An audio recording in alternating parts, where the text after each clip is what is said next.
Good afternoon, students. Today we will start. This is our last chapter, chapter number 6 of second book, cash flow statement. So here we discuss about that what is cash flow statement. So a cash flow statement is a statement of changes in the financial position of a firm on cash basis, because it is starting with the word cash flow, means cash ka inflow and outflow in any business. Through this cash flow statement, we will estimate the flow of cash in the financial position of the firm. It shows the various sources and applications of cash during a particular period of time and their net impact on the cash balance.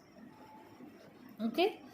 So an increase in cash and cash equivalents. Cash equivalents means investment securities which are converted in cash in short period, is termed as inflow of cash, and a decrease in cash and cash equivalents is termed as outflow of cash.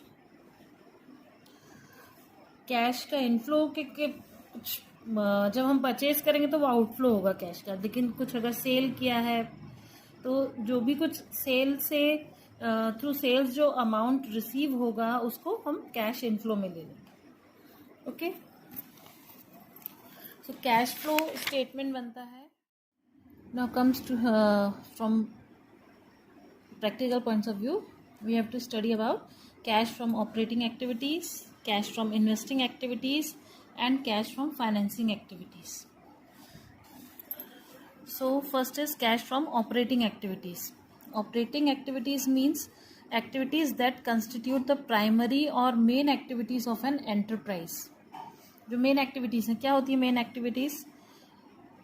Manufacturing, अगर for example for a company of manufacturing garments, operating activities are procurement of raw material, means purchasing of raw material, then incurrence of manufacturing expenses, sales of garments.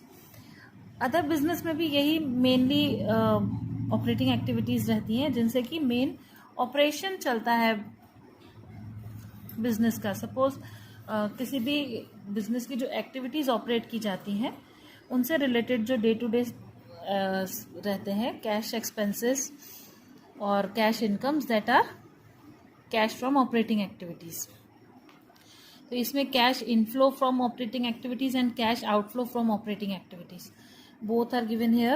First is cash receipts from sale of goods and rendering of services. अगर कुछ service providing का business है तो जो भी service provide करने से, जैसे एयर टिकटिंग हो गया या कोई भी ब्रोकरेज के थ्रू, ब्रोकरेज एक अर्निंग हो गई, कुछ कमीशन बेस्ड कुछ सर्विस करने का कुछ भी ऐसा बिजनेस है, तो जो भी सर्विस प्रोवाइड करने से अर्निंग होगी that is cash receipt from sale of goods. Directly अपने गुड्स को सेल करने से जो रिसिप्ट होंगी तो ये कैश इनफ्लो में आएगा. Then cash receipt from royalties, fees, commission and other revenues. Royalties वालों में किसी चीज़ की रॉयल्टी मिलती है. Then cash outflows from operating activities, cash payments to suppliers for goods and services. Cash payments to suppliers for goods, raw material भी purchase कर सकते हैं और कुछ फिनिश गुड्स भी परचेज करके उनको रीसेल कर सकते हैं. Then cash payments to and on behalf of the employees, means salaries वगैरह आ जाएंगी. Cash payments to an insurance enterprise for premium and claims, annuities and other policy benefits. In direct words, insurance premium paid.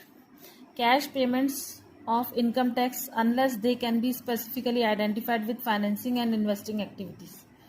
अगर income tax paid दिया, अगर वो specify करते हैं financing activities का या इन्वेस्टिंग एक्टिविटीज़ का, तो वो हम अलग करेंगे. Otherwise income tax will be come under cash outflows from operating activities.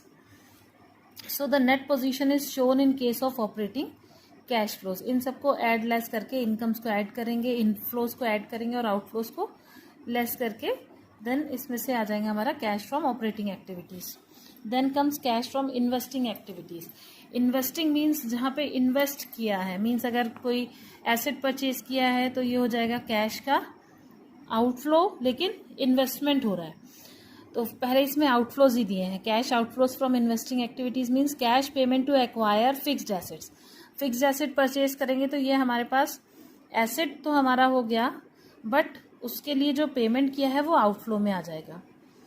Then cash payments to acquire shares, warrants और डेप्ट इंस्ट्रूमेंट्स ऑफ अदर एंटरप्राइजेस। अगर अपना अमाउंट किसी दूसरी कंपनी के शेयर्स, डिबेंचर्स परचेज करने में इन्वेस्ट किया है तो वो भी आउटफ्लो में आ जाएगा फ्रॉम इन्वेस्टिंग एक्टिविटीज।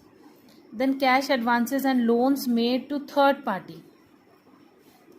किसी थर्ड पार्टी को लोन्स और एडवांसेस दिए हैं बट उसका बेनिफिट आपको मिलेगा in the way of interest, तो ये भी कैश आउटफ्लोज फ्रॉम और इन्वेस्टिंग एक्टिविटीज में आएगा। Then cash inflows from investing activities. अब इनफ्लो क्या क्या हो रहा है? Cash receipt from disposal of fixed assets. किसी फिक्स्ड एसेट को सेल किया है, डिस्पोजल मीन्स सेल किया है, तो उससे जो रिसिप्ट होगी that is cash receipt, means cash inflow. Then cash receipt from the repayment of advances और loans made to third parties. हमें रीपेमेंट मिल गया या फिर जो इंटरेस्ट रिसीव करते हैं, तो ये आ जाएगा repayment of advances. Then cash receipt from disposal of shares. हाँ, किसी दूसरी कंपनी के शेयर्स परचेज किए थे तो इन्वेस्ट किया था अमाउंट, बट अगर उनको बेच देते हैं तो वो अमाउंट हमें रिसीव होगा, तो ये इनफ्लो में आएगा। Interest received in cash from loans and advances. ये मैंने पहले ही बता दिया कि जो लोन और एडवांसेस हमने किसी थर्ड पार्टी को दिए हैं उन पे जो इंटरेस्ट रिसीव होगा, ये भी इन्वेस्टिंग एक्टिविटीज से हमें इंटरेस्ट रिसीव हो रहा है, इसलिए cash inflow from investing activities में आएगा। Then dividend receive from investments in other companies, other enterprises. जो शेयर्स किसी अदर कंपनी के परचेज किए थे उन पे जो डिविडेंड रिसीव होगा that is also cash inflows from investing activities. Then cash from financing activities. Financing activities में cash inflows from financing activities में फर्स्ट आ जाएगा cash proceeds from issuing shares. Shares issue किए, डिबेंचर्स इशू किए हैं, तो ये सारे हमारे इनफ्लो में आएंगे। और आउटफ्लो में cash repayments of amounts borrowed. कुछ अमाउंट बोरो किया था, लॉन्ग टर्म बोरोइंग्स थी कंपनी की, उनको उन्होंने रीपेमेंट किया है तो ये आउटफ्लो में आएगा। Interest paid on debentures and long term loans and advances. Debentures पे जो इंटरेस्ट पे करेंगे तो ये भी डिबेंचर्स इशू किए, तो जो उसका इनफ्लो हुआ वो फाइनेंसिंग एक्टिविटीज में आ जाएगा क्योंकि फाइनेंस इकट्ठा हुआ है। देन जो इंटरेस्ट पे करेंगे, डिविडेंड्स पे करेंगे इक्विटी एंड प्रेफरेंस शेयर्स पे, ये सब cash outflows from financing activities होगा। ये 3 मेन हेडिंग्स है और इन 3 को अच्छे से आप लोग कर लीजिए।